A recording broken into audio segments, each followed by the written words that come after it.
In this video, I am going to give you the best suggestion before you create your YouTube channel. What you want to do before you create your YouTube channel.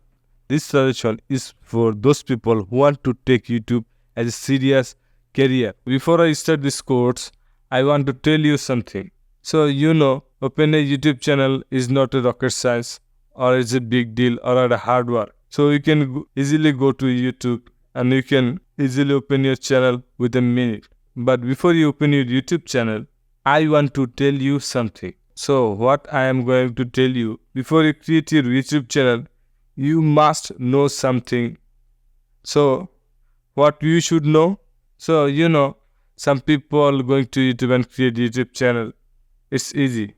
So if you know something that can help you in future, I'm going to tell those things. So if we want to create a video, we need a video editing.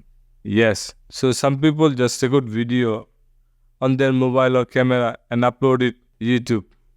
So this is not going to help you for a long run.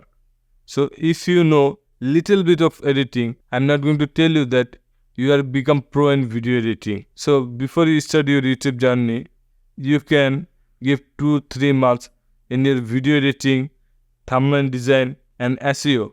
So in future, it can help you. We are going to discuss all those things in this course for free. So you don't need to go anywhere to learn all these things for YouTube. We are going to cover video editing, thumbnail design, SEO and many more. And I'm going to add you one more thing to you. It's going to help you for your future. If you create at least 20 video or minimum 10 video to 30 video, you complete this video, it can help you for your channel. And you just save those video in your hard drive or anywhere you can save this. And you can upload this video in weekly or every day. It can help you to engage your audience in YouTube. So if I give you an example, you just upload a one video in 1 week and you don't upload video in another month. That's how you can earn success in YouTube.